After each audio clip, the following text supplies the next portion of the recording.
అన్నమయ్య జిల్లా రాజంపేట తెలుగుదేశం పార్టీ నాయకులు మేడా విజయశేఖర్ రెడ్డి కార్యాలయంలో నూతన సంవత్సర వేడుకలు ఘనంగా జరిగాయి. భారీగా తరలివచ్చిన అభిమానుల మరియు కార్యకర్తల మధ్య కేక్ కోసి శుభాకాంక్షలు తెలిపారు. మీడియా సమావేశంలో మేడా విజయశేఖర్ రెడ్డి మాట్లాడుతూ, సైకో పాలన పోవాలి, చంద్రబాబు నాయుడు పాలన రావాలి అంటూ, జగన్ పరిపాలనలో రాష్ట్రం నిర్వీర్ణమైందని, జగన్ పాలనలో ఏ ఒక్క ప్రాంతం గాని ఏ ఒక్క వర్గం గాని అభివృద్ధి చెందలేదని అన్నారు.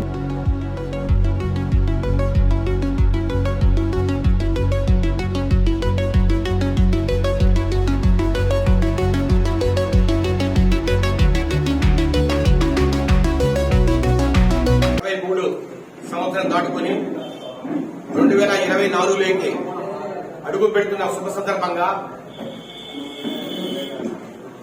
రాజంపేట నియోజకవర్గ ప్రజలకు, మరి ముఖ్యంగా తెలుగుదేశం పార్టీ నాయకులకు, కార్యకర్తలకు, నా వెన్నంటి నన్ను నడిపిస్తున్న నా మిత్రులకు, అభిమానులకు అందరికీ కూడా చేతులు జోడించి నమస్కరిస్తూ ప్రతి ఒక్కరికి కూడా కొత్త సంవత్సరం శుభాకాంక్షలు తెలియజేస్తున్నాం.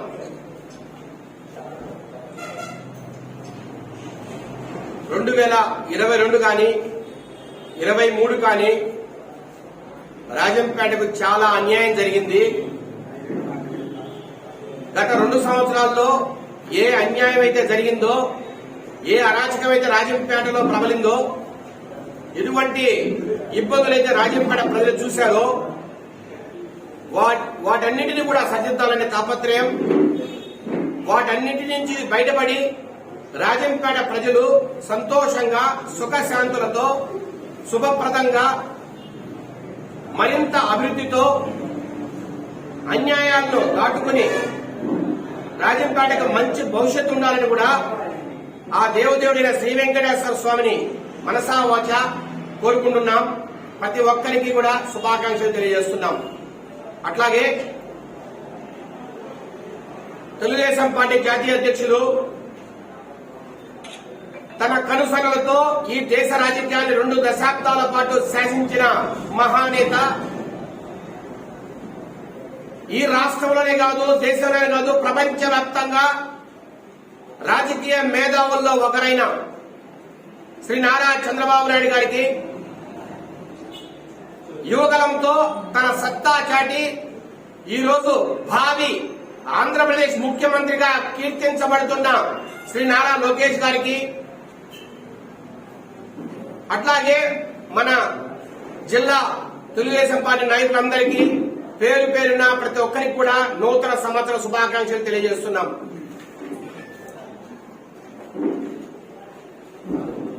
మామూలుగా ఎలక్షన్ అంటే ఇది ప్రజాస్వామ్యం. చాలా మంది టికెట్ ఆశిస్తారు. ఎక్కడైనా టికెట్లు ఎక్కువ మంది ఆశపడుతూ ఉంటే ఆ పార్టీకి మహర్దశ వచ్చినట్టే, ఆ పార్టీ వైభవపేతంగా ముందుకు సాగుతున్నట్టే. పార్టీకి భవిష్యత్తు లేదంటే ప్రజల్లో బలం లేదనుకుంటే ఎవరు టికెట్ అడగరు. ఈ రోజు వైకాపా పరిస్థితి అదే. వైకాపాలో టికెట్ ఇస్తామంటే తీసుకునేవాడు లేడు. పైకి తూతూ మంత్రంగా మాకివ్వండి అడుగుతున్నారు తప్పితే ఎవరు కూడా బలమైన అభ్యర్థిగా మేం గెలవగలం, ఈ రాజంపేటలో మేం ప్రజలకు ఏమో చేశామని చెప్పుకునే నేత ఒక్కరు కూడా ఈ రోజు లేరంటే 2023లో వీళ్ళు ఎంత దరిద్రంగా ఈ రాజంపేట పరిపాలించారో అందరూ కూడా ఒక్కసారి అర్థం చేసుకోవాలి. మనకు ఏ కష్టం వచ్చినా, ఏ ఇబ్బంది వచ్చినా మామూలుగా అధికార పార్టీ నేతల దగ్గరికి పోవడం ప్రతి ఒక్కరికి ఆనవాయితీ. కానీ ఆ అధికార పార్టీ నేతలు పూర్తిగా కనుమరుగైపోయారు. రాజంపేటకు జిల్లా కేంద్రం రానప్పుడు ఒక్క వ్యక్తి కూడా ఈ చుట్టుపక్కల ఉన్న దాఖలాలు లేవు.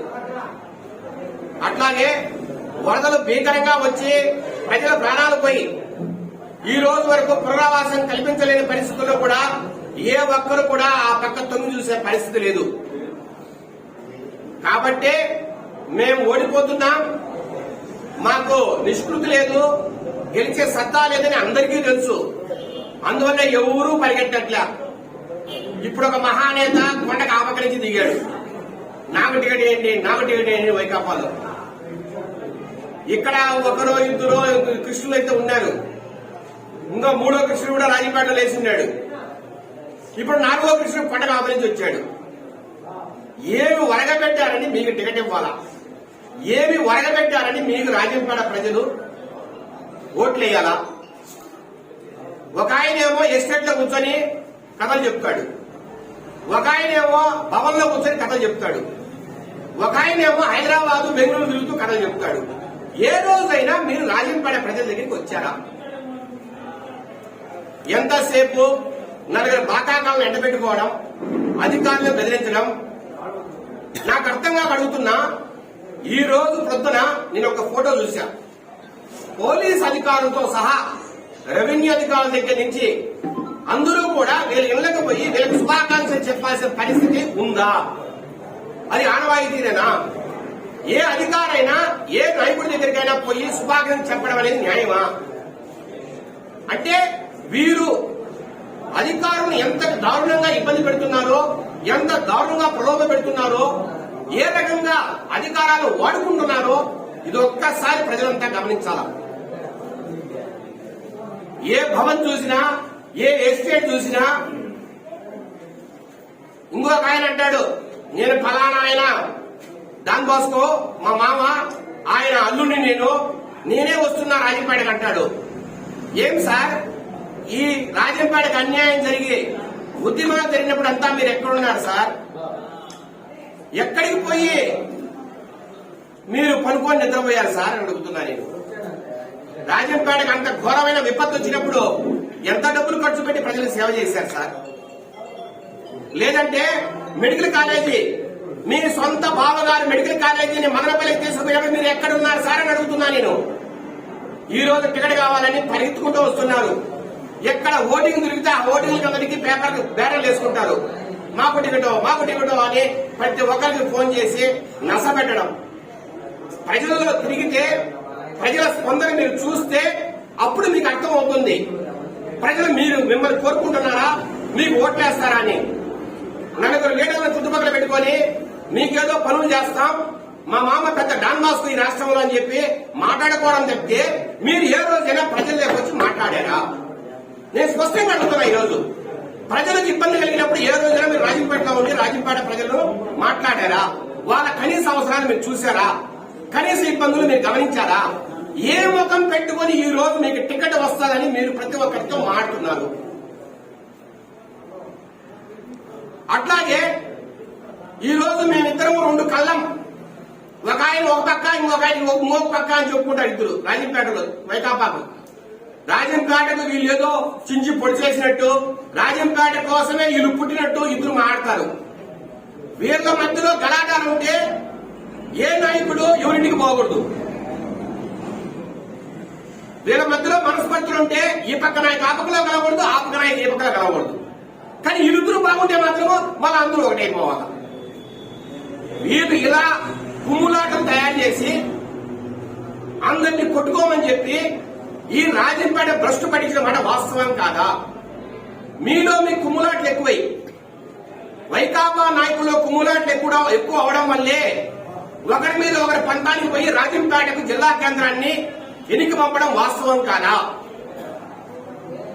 ఎవరికి పేరు వస్తాదో, ఎవరికి పేరు వచ్చి గొప్పలు అయిపోతారో మెడికల్ కాలేజ్ వస్తే, ఎవరికి పేరు వచ్చి గొప్పలు అయిపోతారో ఈ జిల్లా కేంద్రం వస్తే అని మీలో మీరు కొట్టుకు సాగడం వాస్తవం కాదా? మీరందరూ కలిసికట్టుగా, నేను మళ్ళా చెప్తున్నా, మీరందరూ కలిసికట్టుగా జగన్మోహన్ రెడ్డి పోయి మాకు కావాల్సిందని అడిగింటే జిల్లా కేంద్రం రాకుండా పోతుందా? లేదంటే మెడికల్ కాలేజ్ రాకుండా పోతుందా? మూడో పాయింట్ అడుగుతున్నా. ఈ రోజు మాకు ఎమ్మెల్యే టికెట్ తిరుగుతున్నారే, మీ పక్క ఊర్లలో కూతబెట్టి దూరంలో ఊర్లలో ఇంతవరకు పునరావాసం పూర్తి కాకపోతే మీరేం చేశారు సార్? నేను మళ్ళా అడుగుతున్నా అదే పాయింట్. ప్రతిరోజు మీరు రాబోయే రోడ్లోనే కదా ప్రతిరోజు అంత దారుణమైన విషయాలు కనబడుతున్నాయి. మీరు ప్రతిరోజు తిరిగే రోడ్ల మీదే కదా చాలా ఇబ్బందులు చూస్తున్నారు. మరి ఎందువల్ల ఈ గవర్నమెంట్ ఒప్పించి మీరు వాళ్ళకి పునరావాసం కల్పించలేకపోయారు? మాట్లాడితే జగన్మోహన్ రెడ్డి గారు ఏ ఎయిర్పోర్ట్ లో చూసినా మన నాయకులే ఉంటారు. ఏ తిరుపతి ఎయిర్పోర్ట్ పోయినా వీళ్ళే, కడప ఎయిర్పోర్ట్ పోయినా వీళ్ళే, హైదరాబాద్ ఎయిర్పోర్ట్ పోయినా వీళ్ళే ఉంటారు. పోయేది 2 పేపర్లు ఇచ్చేది మేమేదో రాజంపేటకి అడిగేసామంటారు. ఈ పేపర్ ఇచ్చిన 6 నెలలకైనా ఒక శాంక్షన్ లో రాజంపేట తీస్తే ఎస్ మిమ్మల్ని మేము కూడా గౌరవిస్తాం. ఇంతవరకు మీ సొంత ప్రయోజనాలు తప్పితే ఈ 3 కృష్ణులు ఎవరైతే ఉండారో టికెట్ అడుగుతున్నారో వైకాపాకు మీ సొంత ప్రయోజనాలు చెప్తే రాజంపేట కోసం మీరేమైనా చేశారా? మేము అడుగుతున్నా ఏ ప్రశ్న, మీరు ప్రజలకు సమాధానం చెప్పండి. 37వ తేదీ డిక్లేర్ అయిపోతుంది, 3వ తేదీ డిక్లేర్ అయిపోతుంది, 9వ తేదీ డిక్లేర్ అయిపోతుంది. ఎప్పుడు డిక్లేర్ అయినా ఏ కృష్ణుడు రంగంలో ఉన్నా మిమ్మల్ని 30 నుంచి 40,000 ఓట్ల మెజారిటీతో ఓడించి తీరుతారు. ఇది వాస్తవం. ప్రజలే మిమ్మల్ని ఓడిస్తారు. ఎందుకంటే అభూత కల్పనలతో మోసపూరిత విధానాలతో మీరు మీ పార్టీ సర్వనాశనం చేసింది రాజంపేటను. అది ప్రతి ఒక్కరికి తెలుసు. ఇంకో మాట చెప్తున్నాం. ఈ రోజు మళ్ళా ఒక ఆయన స్టేట్మెంట్ ఇచ్చాడు, నేను రాజంపేట ఎంపీగానే పోటీ చేస్తా అని. నేను ఒకటే అడుగుతున్నా, మీరు ఏం చేశారు రాజంపేట కానీ మళ్ళా మిమ్మల్ని ఎంపీగా ఎన్నుకోవాలి? రాజంపేట, ఈ రాజంపేట కావచ్చు, కోడూరు కావచ్చు, ఏ ఊరికైనా మీరు ఏం చేశారని ఈ ప్రజలు మీకు ఓట్లేయాలనుకున్నారో ఒక్కసారి మీరు దయచేసి చెప్పాలి. తెలుగుదేశం పార్టీలో కొంతమంది లోపాయకారిగా రెచ్చగొట్టేది మీరే, లోపాయకారిగా ప్రోత్సహించేది మీరే. తెలుగుదేశం పార్టీలో సర్వ కుట్రలు చేసేది మీరే.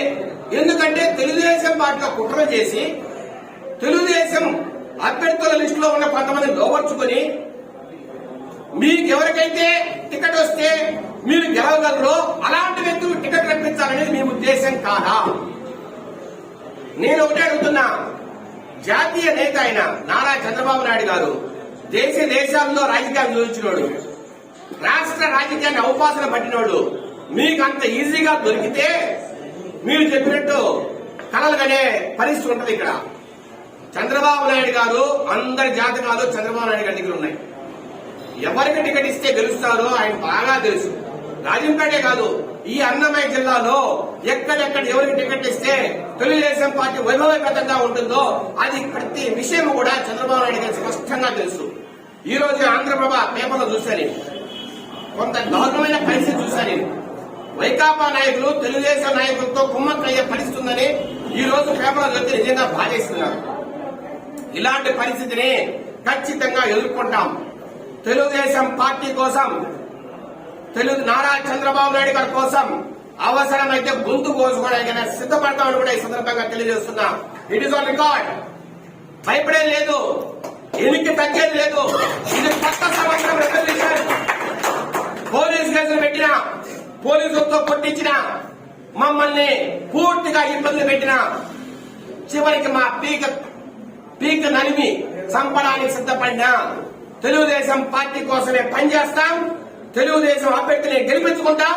నారా చంద్రబాబు నాయుడు గారిని మళ్లీ ముఖ్యమంత్రిగా ప్రతిష్ఠించే వరకు నారా చంద్రబాబు నాయుడు గారు నేను అనేంత వరకు నిద్రపోమని కూడా ఈ సందర్భంగా ఈ వైకాపా నాయకులు హెచ్చరిస్తున్నాం. అదే మా కొత్త సంవత్సరం రెజల్యూషన్ కూడా ఈ సందర్భంగా పత్రికా ముఖంగా ఈ జిల్లా వాసులకు, రాజంపేట వాసులకు కూడా ఈ సందర్భంగా నేను తెలియజేస్తున్నాం.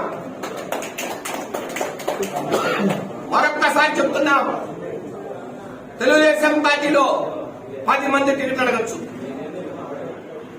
అది ప్రజాస్వామ్యం. ఎవరికైనా టికెట్ అడిగే హక్కు ఉంటుంది. వారి బలాబలాలను బట్టి మా ప్రీతం నేత టికెట్ కేటాయిస్తారు. ఆ టికెట్ ఎవరికి వచ్చినా, ఏ వ్యక్తి పోటీ చేసినా పూర్తిగా తెలుగుదేశం పార్టీ కోసం, సైకిల్ గుర్తు కోసం పనిచేసి అతన్ని 30 నుంచి 40,000 మెజారిటీతో గెలిపిస్తామని కొత్త సంవత్సరం ఆ వెంకటేశ్వర స్వామి సాక్షిగా కొత్త సంవత్సరం 1వ తేదీ రాదు ఈ రోజు మీ అందరికి ముఖంగా, పత్రికా ముఖంగా ప్రజల ముందుకు మేము ప్రకటిస్తున్నామనే సందర్భంగా తెలియజేస్తున్నాం. ఇంకొక మాట, గెలవడం ఒకటే కాదు, తెలుగుదేశం పార్టీ అధికారం రావడం ఒకటే కాదు, రాజంపేటకు జరిగిన అన్యాయం, మొట్టమొదటిగా వరదల వల్ల నష్టపోయిన ప్రతి వ్యక్తిని ఆదుకుంటాం. ఏ ఇంట్లో అయితే వరదల వల్ల చనిపోయారో వారికి మళ్లీ ఎక్స్ప్లెనేషన్ ఇచ్చే విధంగా. రెండోది, ఇళ్లు ఏదైతే అసంపూర్తిగా ఇళ్లు ఈ రోజు నిలిపివేయబడ్డాయో ఆ ఇళ్లను పూర్తిగా కట్టించి వారిని ఆ ఇంట్లో చేర్చే విధంగా, ఇసుక మెటలతో నిండిపోయిన పొలాలను సరిదిద్దే విధంగా, మళ్లీ పంట పొలాలుగా తయారు చేసే విధంగా, అట్లాగే ఊర్లో పక్కన కరకట్టలు ఏవైతే ఈ రోజు పాడైపోయాయో ఆ కరకట్టలన్నింటినీ మళ్లీ నిర్మించి పూర్తిగా ఆ పల్లెల్లో సుఖశాంతులతో ప్రజలు జీవించేటట్టుగా, భయం లేకుండా జీవించేట్టుగా, అట్లాగే రాజంపేట జిల్లా కేంద్రాన్ని తెచ్చి పెట్టే విధంగా, తీసుకొచ్చే విధంగా, మెడికల్ కాలేజీని శంకుస్థాపన చేసే విధంగా ఈ కొత్త సంవత్సరంలో రాజంపేట ప్రజలకు ఒకటే మాటిస్తున్నాం. చంద్రబాబు నాయుడు గారి కాళ్ళు పట్టుకున్నా సరే రాజంపేట జిల్లా కేంద్రాన్ని తీసుకొస్తాం, మెడికల్ కాలేజీ తీసుకొస్తాం, వరదల్లో నష్టపోయిన ప్రతి ఒక్కరిని ఆదుకుంటామని ఈ కొత్త సంవత్సరం సాక్షిగా ప్రజలందరికీ వాగ్దానం చేస్తూ విరమించుకుంటున్నాం. మీ మేడా విజయశేఖర్ రెడ్డి, రాజంపేట.